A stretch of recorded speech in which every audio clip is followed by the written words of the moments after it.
Hey, Dental Nachos crew, this is Paul, Dr. Nacho, with an awesome webinar coming up tonight. How to bill, learning about insurance. You guys can all turn off your Zoom because we learned so much about this in dental school. Just kidding. We learned nothing about this in dental school.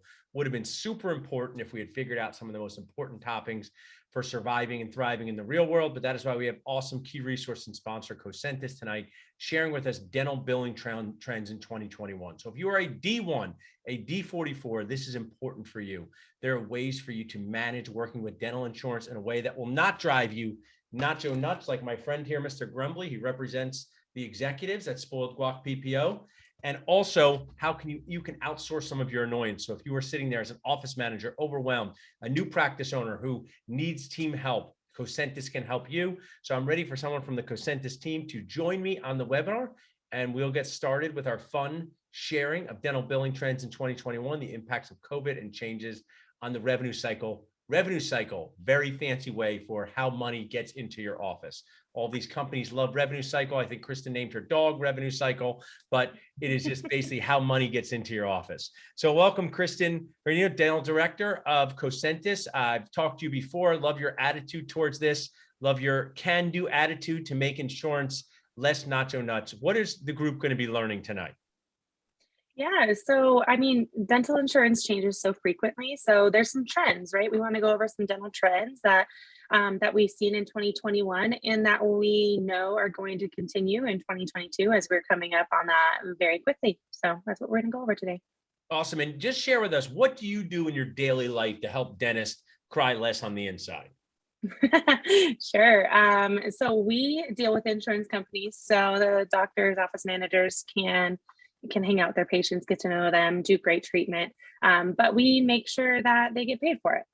Super important, getting paid for it. They did not talk about this enough in dental school. Then you get out into the real world and you find out that money is very important. So thanks so much for being here. Thanks for being a sponsor. If you're watching here on Zoom, there's going to be some prizes. You guys can win some free prizes for trivia, awesome gift cards. If you're watching on Facebook Live, join us on Zoom so that you can be part of the free prizes. Thanks so much for being here, Kristen. I'll be here in the back if you need me, and I really appreciate you sharing with us. All right. Sounds great. Thank you. Thanks for having us. All right, everybody. So conversation for today, want to go over a little bit about who are we as Cosentus. We have a few areas of billing trends for 2021, and then we have a few case studies as well of what we've been able to do for dentists that we work with. And we work with dentists, general dentists, one doctor, one hygienist, universities and hospitals. So we work with everybody. Mixed intermittently in the presentation, there is something we like to call tricky trivia. And I will go ahead and ask Ariel to kind of catch the first answer that comes through on the chat feature in Zoom. Tricky trivia is really just our way of making sure you're still paying attention, but there are some gift cards that go along with the winners. So first person to answer A, B, or C in any tricky trivia that comes up will get a gift card, $25 gift card to their choice. My personal one would be Amazon for everything, but you can choose, and we will keep that going. I think there's, I don't know, 4, 5, or 6 of those spread out. Okay. All right. Oh, tricky trivia. I feel like I should have like a music that goes through this. Which founding father was a dentist during the American Revolution? So right now you want to go ahead and put your A, B, or C answers in the chat, and I'll answer this in just a little bit.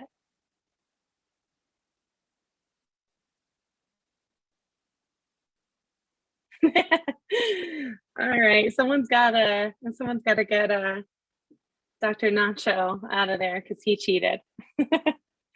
All right, everybody. So the answer here is Paul Revere.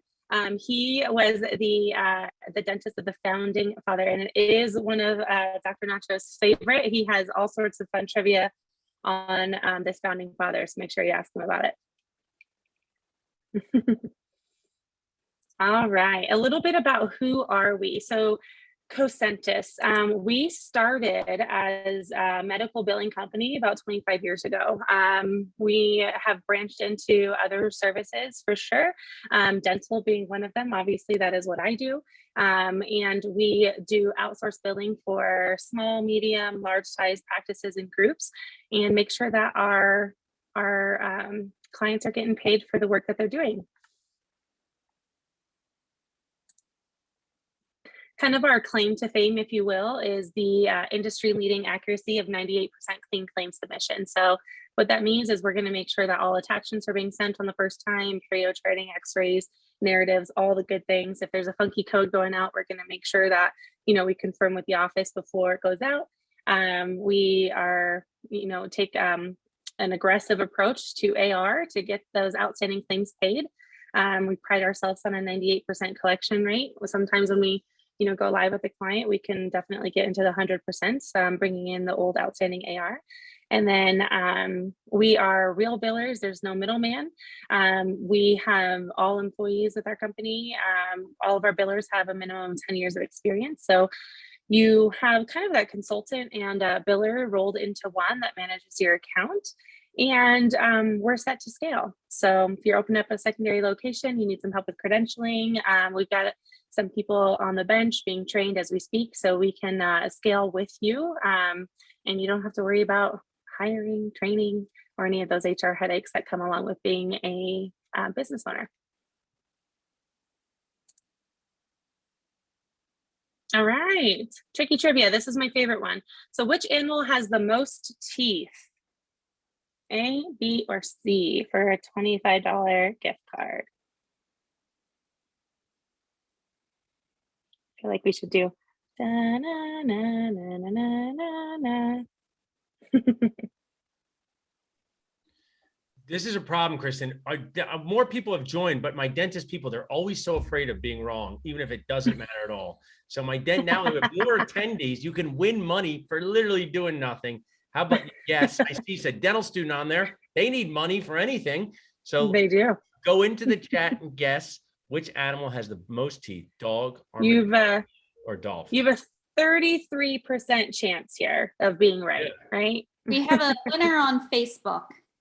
All right. Okay. It is the dolphin. So I think I learned this trivia when I was 8, and I don't think I've ever forgotten it. So it's pretty impactful. We'll move right along, getting into the billing trends. So this is kind of getting into the nuts and bolts of what I wanted to talk about today. And a lot of it is going to be revolved around medical cross-coding. So those are always hot topics. They're kind of, it's kind of like this unicorn that people don't really know if it exists, how to do it, if they're getting reimbursement. So I'm here to say we are getting reimbursement in this dental field. We are cross-coding successfully. Some of this stuff is crediting towards the deductible, but other times the provider is seeing reimbursement from medical companies, which at a much higher rate than the dental company. So I have a few things here, and there's many different training routes and opportunities for dental medical cross-coding, but this kind of will give you an outline of maybe where to start, or maybe even just kind of paint the picture of the unicorn that didn't exist for you, just kind of break it down a little bit, make it more real. And if you've ever been tempted in trying this, or if you are thinking about opening up your own practice and you wanted to try this, start small and kind of learn as you go.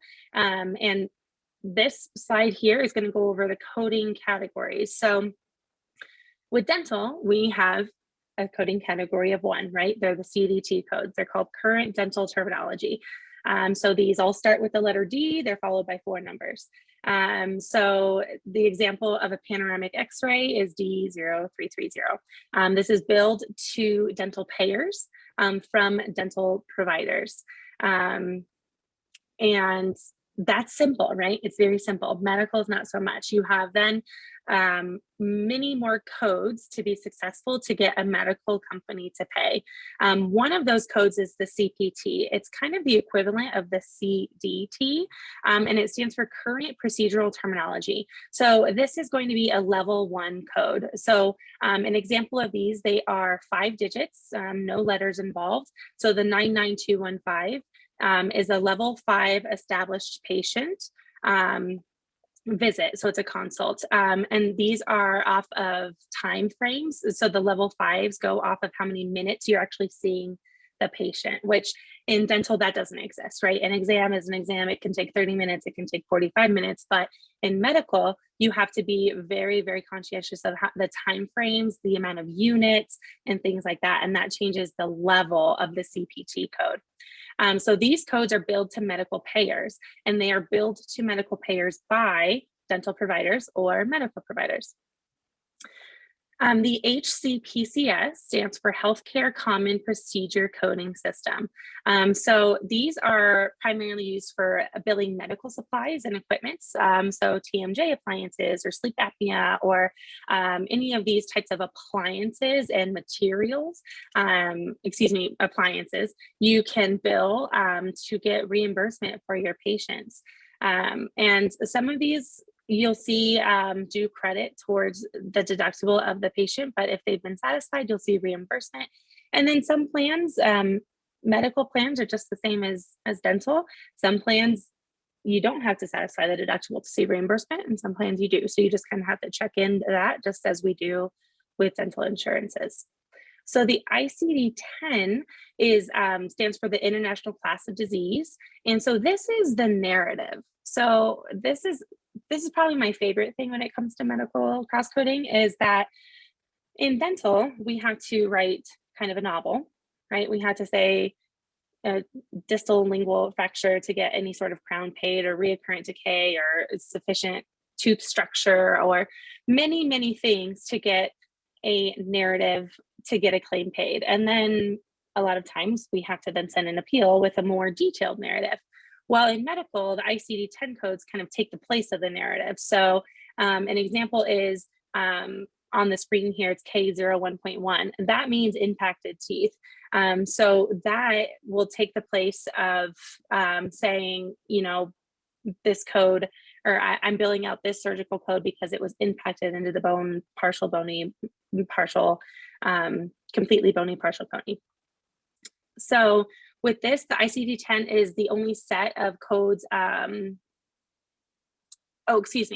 is 2 different ICD-10 codes. So you have the PCS, which is only used in hospitals in an inpatient setting. But the ICD-10-CM is the codes that dentists will use. So if you're looking to invest in some books, some coding books, you want to make sure you get the CM version, because this is what dentists can use for their diagnosis codes. And then the last part of the coding category is the modifiers and qualifiers. So this is kind of additional information. So you can put in a modifier and a qualifier to enhance the narrative. So if it's an impact, or if it's an accident, or if it's a medical problem, if something you want to really kind of beef up that narrative, you can put a modifier and a qualifier onto the ICD-10 and CPT code. And so that is pretty much the coding categories. And to me, that's hard to listen to and understand. So what I've done in the next slide is I put it into an example where I have found this example. So these are the procedure codes here in the top left, and those are the CPT codes. So the 99213 and 99050, what those stand for. And then you have the CDT codes right below it, with the endodontic therapy, the internal bleaching, and the crown. On tooth number 8, and then on tooth number 9, you'll see the CDT and the CPT codes. So the CDT code has to have a correlating CPT code, so a dental and a medical code. Okay, so, and then on the right hand side, you'll see a diagnosis code. which is the reason why. Diagnosis code is ICD-10, also known as the narrative. And then this is going to tell you, why. And I think it's kind of funny. They have diagnosis codes all the way down to the accident took place during tackle football. I mean, that's literally an ICD-10 code. So all of these codes will then be put into the CMS 1500 form, which there's an example a little bit later, to get cross-coded and sent off to the medical insurance company for hopeful reimbursement. Okay. Here's another example. We have the CPT and the CDT, and then we have the diagnosis codes on the right-hand side. For this is a level 3 office visit, so how the time frame is the level 3.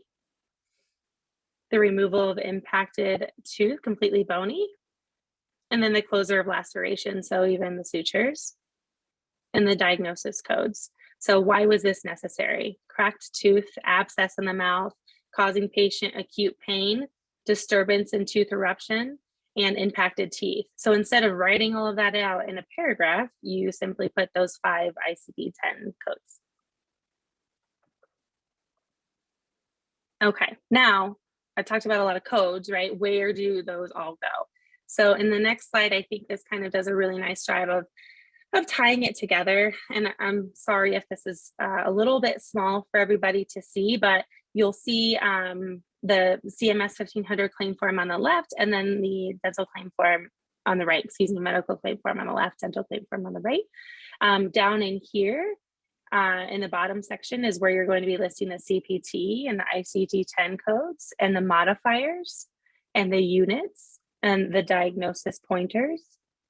And then you'll have the contact information up at the top of the patient, the practicing facility, the provider, very similar. So this is what the CMS 1500 form looks like.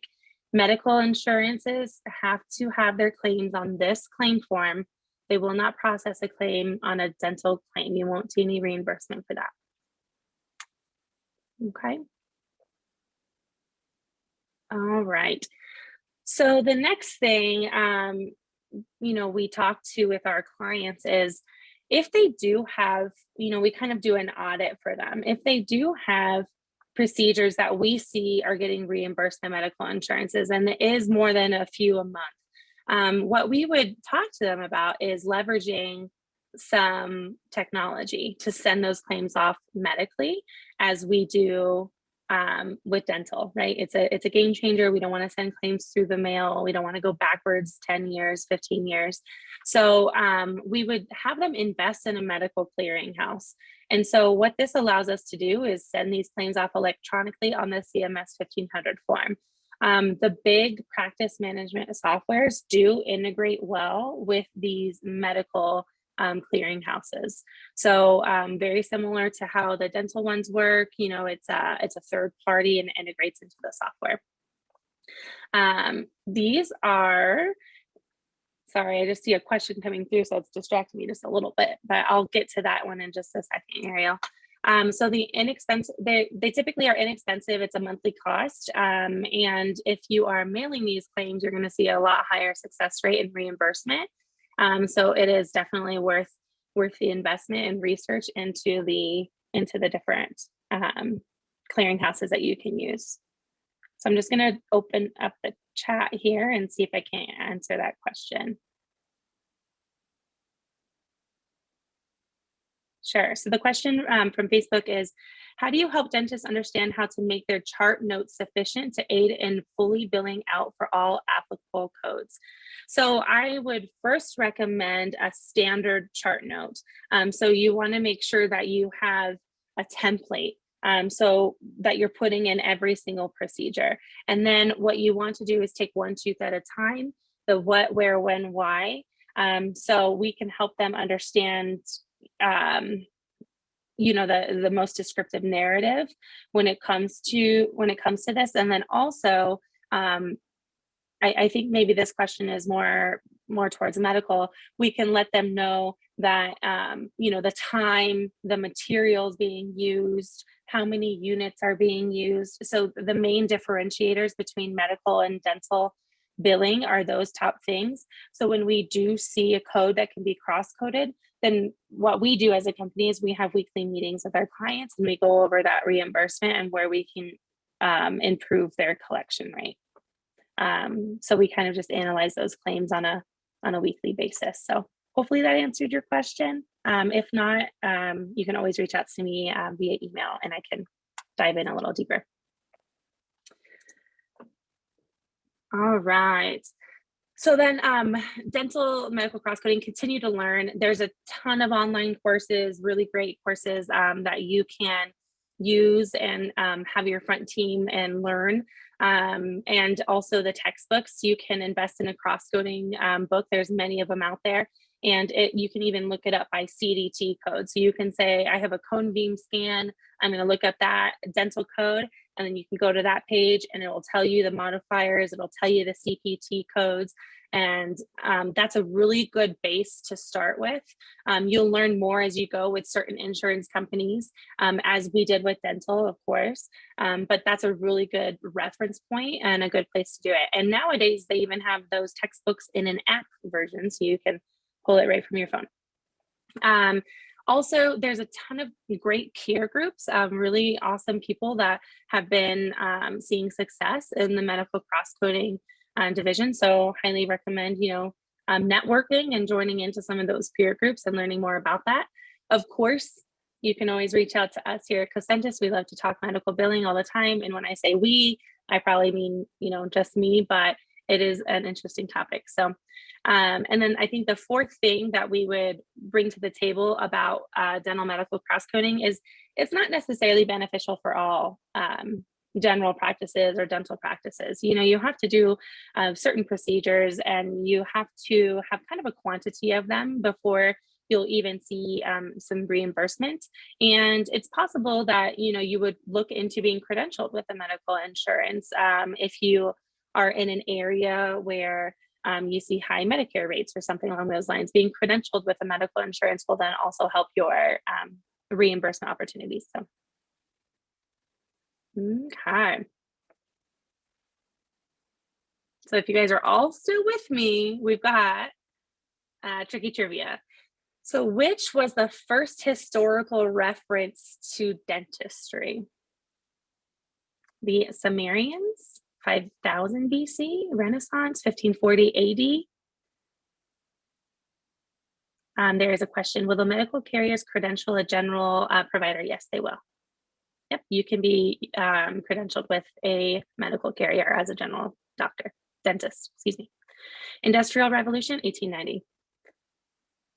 All right, we have any, I'll pause there, Ariel. If you see any question or any answers on Facebook, I can't necessarily see that. I see one answer on Facebook, but we got one correct answer. Nice, okay. Well, we've got a winner then. It is A, Sumerians, 5000 BC. Okay. All right. So the next thing that, we definitely saw a trend with in 2021, and it doesn't necessarily have to go away for 2022. Hopefully it's maybe lessened, will be teledental with the COVID impact. So familiarize yourself with teledentistry codes. This is something that the medical industry has kind of taken and used and will continue to use. I personally have been to the doctor quite a lot this year, having a baby. So we did a lot of teledental appointments and it was nice. It was just over a phone. Dental can do the same thing and has been doing the same thing. So you want to make sure that you're using acceptable and professional forms of communication to triage patients. It just has to be closed loops. It just can't be open-ended. And the two codes that you're going to see reimbursement using is the D9995 or the 9996. And so the 95 is the teledentistry code that you want to use if it's you as the provider and then the patient on the other line. Okay. The 96 is if you as the provider want to send it off to a specialist for a consult, maybe possibly just a virtual consult, and you send this information, you send the x-rays, you send the cone beam, whatever it may be, to the specialist to save that patient a trip from going to the specialist and getting that kind of that virtual consult. This one I think is brilliant, working in specialty in my career. It's many times our patients' treatment is delayed because, you know, we're communicating and trying to get in with a specialist or the general. And it's tough because dentists are very, very busy. So this code, I would really keep capitalizing on this code as we hopefully step further and further from the COVID impact. And so those codes are not the codes that you use by themselves. They have to be paired with what you did. So it's just kind of the vessel of how you communicated with your client. So I'm going to use the 9-5 if I'm the doctor and I talked to one person. Say they had a toothache on one tooth. Then I would bill out the 9-5 and then the limited exam. So that is the vessel of how I did the exam, but then the exam code also has to be billed. This was something that a lot of people didn't understand when teledentistry first started kind of hitting our claim forms back in early last year. Okay. So you do want to make sure you place a narrative if it's COVID-19 related. This was very popular when our offices were shut down. You can also use these if you're in an area where you're hundreds of miles from a dentist. That does happen, probably not out there on the East Coast, but you can still use this, but you need to put the intention in the narrative. You can use Apple FaceTime because it's closed looped. You can use Skype, Facebook Messenger, not Facebook Live, obviously, and Google Hangout videos. And then obviously the do not use ones. I feel even silly having to say that stuff out loud, but you'd be surprised. So make sure you don't use the public facing portals to do an exam with a patient. Okay. All right, tricky trivia once again. The question is, what was the first toothbrush made of? A, tree twigs, B, bone, or C, turkey feather?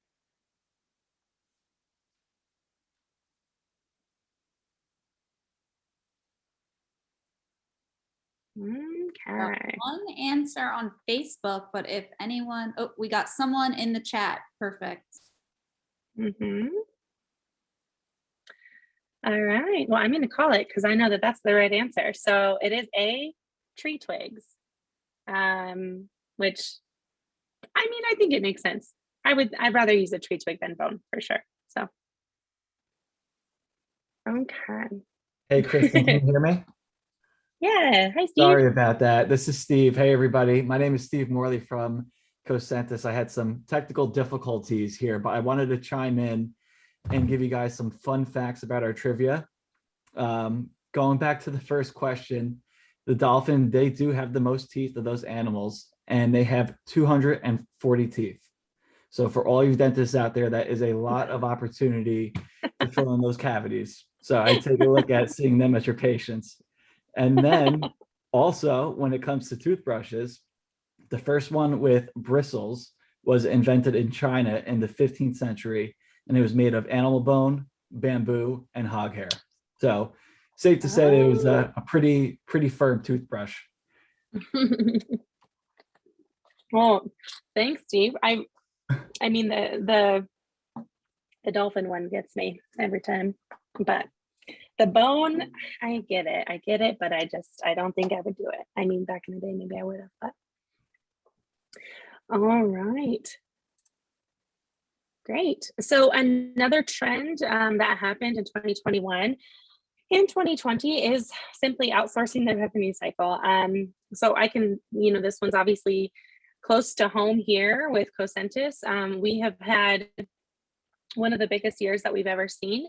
And most of this is because it's been a very tough hiring atmosphere for, I would say, the dental industry, but I really would say, small to medium-sized businesses in general.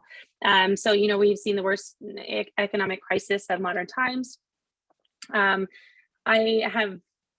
I've seen I've been in the industry for a while now, and I can say that this year, there's been some crazy things in hiring. People have hired dentists onto their team as hygienists because they couldn't find hygienists. And that to me was just something I had never heard of before. So the dental hiring field is tough, and people that are happy and are really good at their job, they're not necessarily looking. And so sometimes the people that you are getting into the office are not the quality people that you would like to have handling your financials. So outsourcing the revenue cycle. Also prior to the shutdowns and whatnot, I always feel like that's going to be such a huge landmark in history books, right? It's going to be like, instead of BC and AD, it's going to be like before COVID and after COVID. So, but prior to the COVID shutdowns, the direction of the industry was going to outsourcing revenue cycle. And it's simply because you want to avoid a disruption in this, right? It's the insurance income that's coming into your practice. It's the patient income coming into your practice.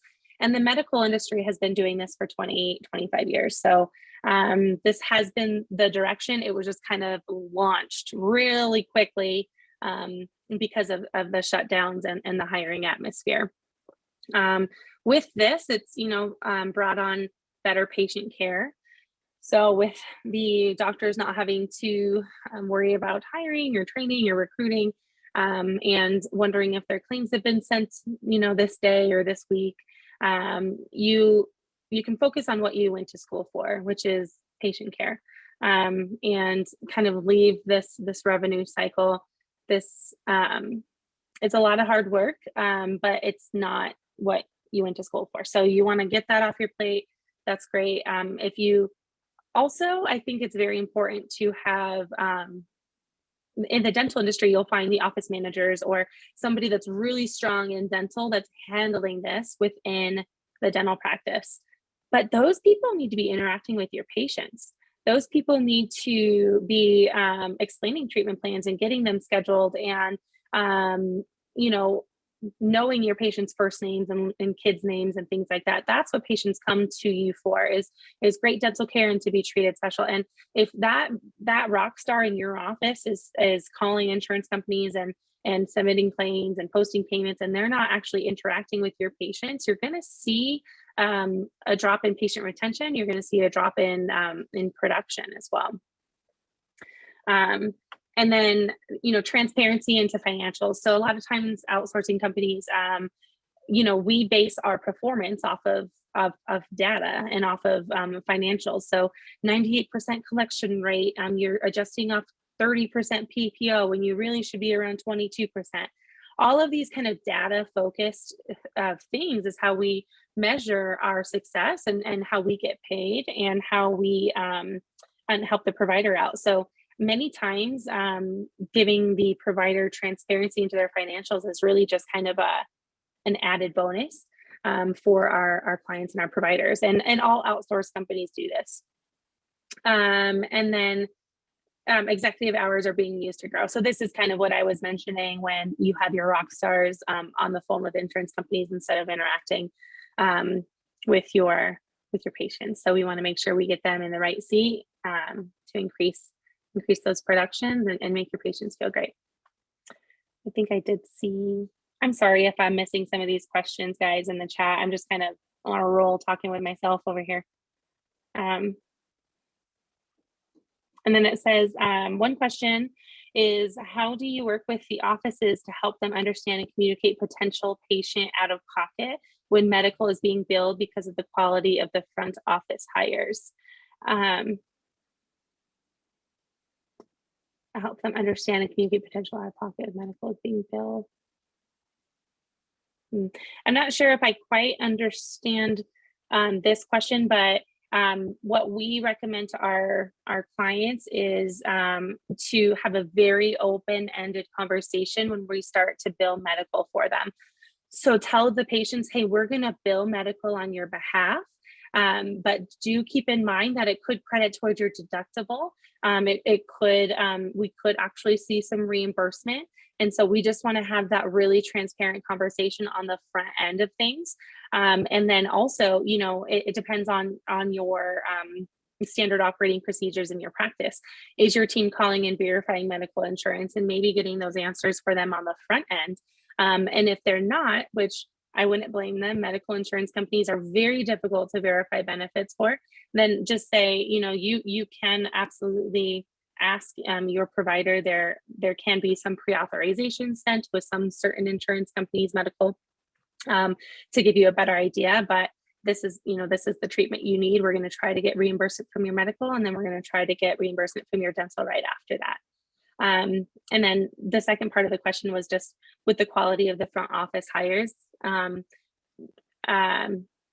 With that one, I mean, you want to just make sure that you're training your team. You're going over kind of scripts of how you want to present treatment plans or how you want to discuss common questions with your patients in regards to this, and how you want to answer those, because it's very easy to have a conversation with the patient afterwards if the claim was denied and not paid, if you have set the stage properly before the procedures were even done.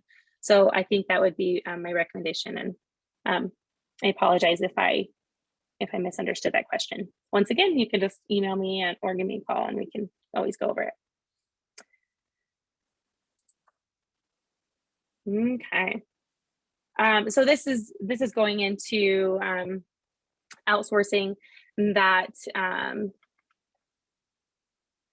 revenue cycle. So the consistency, when you have an in-house biller and they go on vacation or they go on leave or something happens where you have to find an alternative employee. So it just kind of creates this roller coaster effect with your revenue. And as we all know, 30 days is a big impact on a claim cycle. So that's kind of what we call a claim cycle, is the 30 days. And if someone wasn't performing for your 2 weeks or whatnot, then you're going to see a 50% cash impaction on what you're looking for.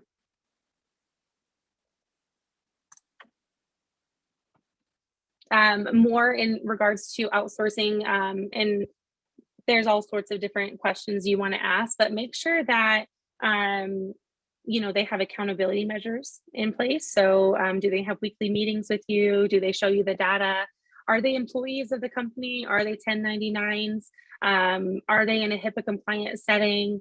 These are all questions that you want to ask. How long the billers have been doing what they've been doing, and then expectations of performance and expectations of the services that you're getting. So want to make sure that you're asking all the right questions there.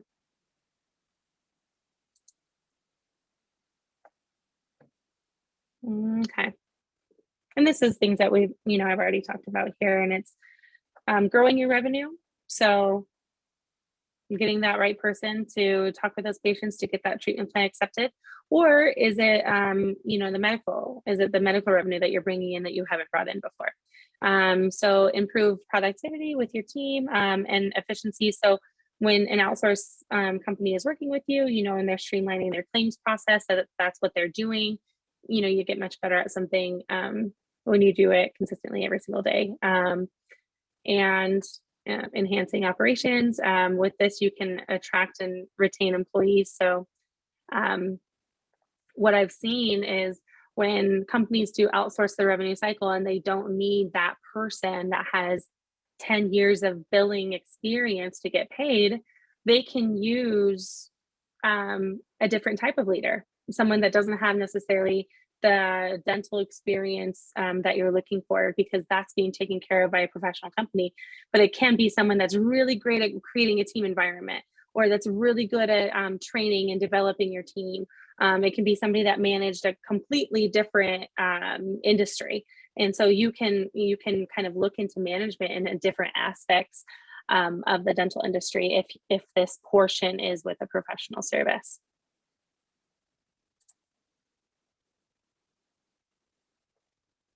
This is one of my favorite topics to talk about, is leveraging technology, because I'm all about finding efficiencies. And I love paying bills from a text message link in my own personal life. So why can't we do that with our dental providers, right? So what we want, the dental industry to take a look at is digital registration forms, right? So you can do them right on your phone. There's definitely companies out there that have really, really great softwares that can do that from your phone, from your computer. You can send it in an email. It can integrate into your website where your patients can come and just pay you online. They can schedule online on your terms, right? So if it's a new patient with a toothache, or if it's just a cleaning and a recall, you can create those kind of parameters on who you allow to schedule through your website. The mobile, online, and contactless payments, the card on file. So this is something really big. Once the patient leaves the building, I heard a statistic long ago. It was like 62% less likely that you're actually going to collect from that patient until digital forms start coming in. And when you are sending text messages and emails, your payment from patients goes way up. I don't have the exact percentage, but it's very high. And so you can send out text message links to collect from past due account balances from your patients. And then the point of service payments and text to pay. You can do customizable messages. So, confirming your appointments, you don't actually have to have someone call any longer. They can text or they can reschedule just via text message. You can send treatment plans, the same route. So all of this can make a digital office much, much easier and much more efficient and HIPAA compliant.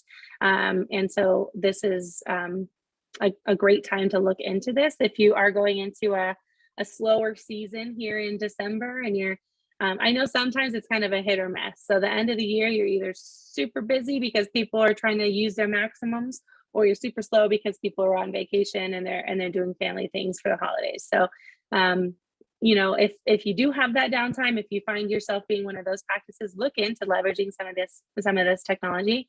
Make it a little bit easier on your front team to import that paperwork. It can import the insurance. It can do a lot of things and create some efficiencies in that front admin. Okay.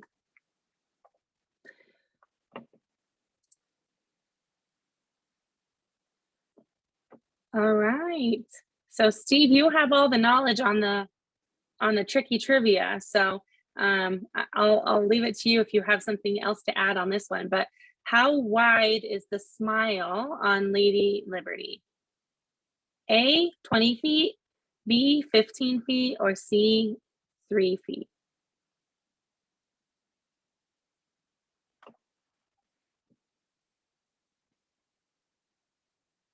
We have one guess on Facebook. Is it right? It is not right. It's deceiving, this one. It is deceiving. All right. And this one is going to be 3 feet, which seems so small to me. But 3 feet wide on the smile of the Lady Liberty. Okay.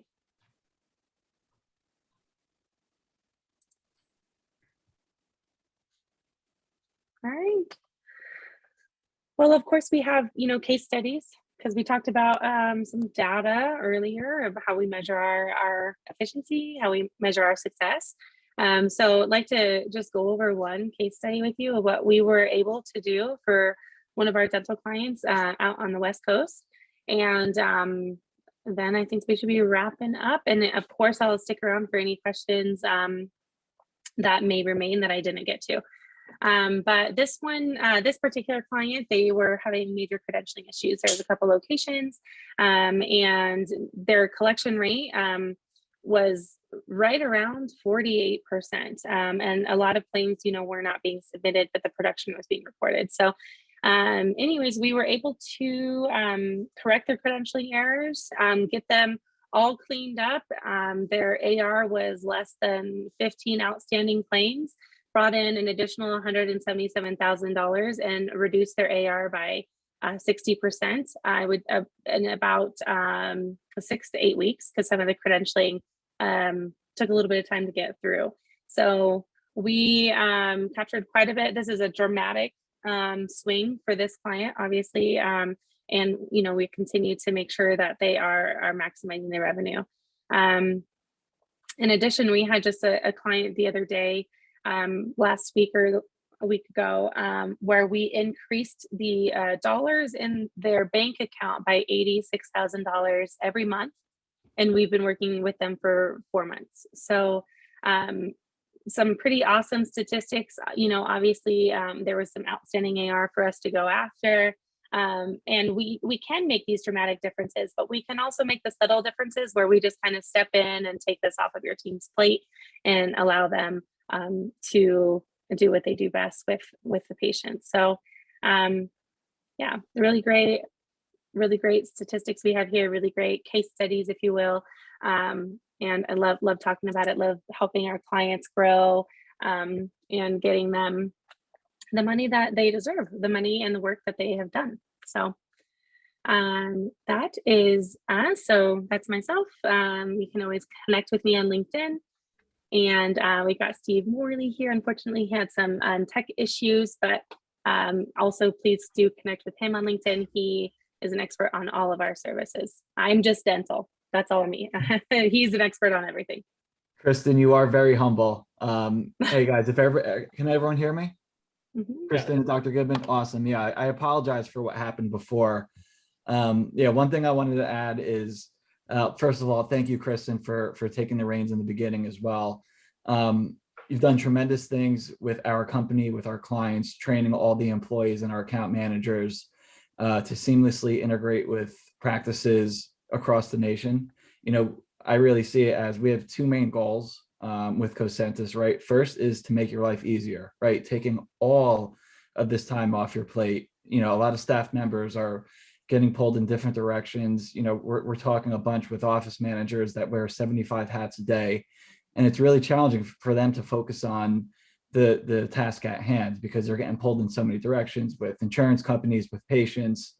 So we're here just to make your life easier, right? And the second main goal, and this is really fun to talk about, as you could see in that case study that Kristen just referenced, we're here to impact your bottom line and make you money. There's not many services that can do so. So I'm just really excited to be a part of this movement, right? We're making your life easier and we're making you more money. So it's really exciting to dive through the proposal process. And if you see the slide we have up here now, you could go ahead and scan that barcode. Pretty much when we're working with all of our prospects and clients, we run them through this process and do a practice audit and financial analysis. And this is really a deep dive into your financials to show you an apples to apples comparison on what your current situation looks like now with your billing versus how we could optimize that, streamline that, and drive additional revenue back into your practice so you can reinvest it or spend more free time with your family, with your friends, other vacations. There's just endless options there. But like I said, this is my first meeting here with Dental Nachos, so I do apologize. You're great, Stephen. No worries. This is awesome. So what you guys are sharing here, I want to add a few things and see if there's some questions. But Stephen, people use this QR code or reach out to you guys, you'll do a free assessment of their practice. Exactly. Awesome. So I know my dentist people, they love a good free. So good. Smart move there. People are cheap, but dentists, they have a very special level of cheap. So they're very into free. Maybe one day they want you to pay them for the analysis, but right now we'll just have to accept free. But what I want to share personally is my whole goal at Dental Nachos. And if you can bring up that slide where you got all the money back to that dentist, Kristen, is that my goal is to bring great toppings out there, whether it's marketing, revenue cycle management, which you guys really should just rebrand to get the money that you deserve, right? Just want you to know, us dentists can't process. Next time you're at the dentist, that's like us saying to you, hey, Kristen, could you move your tongue to the mesial for us? Why can't you move it to the mesial? So that's, you may know it as an ex-dental assistant or dental hygienist in the office. But what I would like to share is that a few years ago, I said to my office manager, let's get someone to do outsource insurance billing. Before we had met you guys, all these things. And she said, no, we don't need someone. I said, let's get someone to do it. She says, no, we don't need someone. I said, well, let's try it. And she recently told me it was the best decision I had ever made for them, was to outsource this annoyance to someone else. So I just think it's so key that you are not only bringing in more money, but you're also raising morale in the office. So I think that, you know, it's just a nacho brainer for people to look into this. And this is real impact you have on offices. And why, Kristen or Stephen, why is it worth paying a percentage to Cosentus or any outsourced insurance biller? Where do dentists make this up over time? Because I know my dentist people sometimes will say, well, I don't want to pay X amount of percentage. I've learned that it's well worth it. I've learned that I lost out on lots of money from years ago of not having this. But where does that value come in, Kristen or Stephen? Yeah, I mean, the percentage is my favorite thing about our pricing strategy, is because we don't get paid unless we perform. So we have no minimums, we have nothing like that. So we get a percentage of what we bring in for you. So, but in the financial analysis that we're offering at the end here, a lot of times we talk with our prospects and our clients that, okay, you're collecting at an 88%, we're collecting, you know, at an 89%.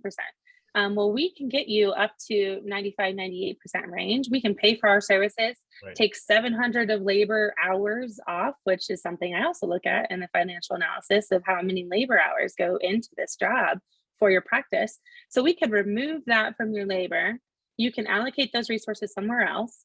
And then also we can create efficiencies. We can do it faster because we don't answer phone calls from patients. We don't do treatment plans. We don't have a dentist asking for something all the time, which you're not distracted. happen. You just wake up every day and you battle insurance companies. You're not distracted by anything else. So Ariel, make sure you drop that analysis into the Facebook Live. All right, awesome. Well, you could stop share for a minute because everyone wants to see us as big as possible, Kristen. That's their goal at the end.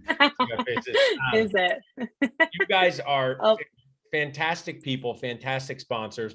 So excited for this upcoming year for you guys to be able to offer this to our community. There's so many dentists that need help. Kristen, just so as we wrap up here at the end, any dental practice owner is one that you would work with. Is there a certain type? Is it more than one, a group practice, a solo practice? Someone's listening in saying, hey, am I the right type of practice to connect with Cosentus? Who would they be?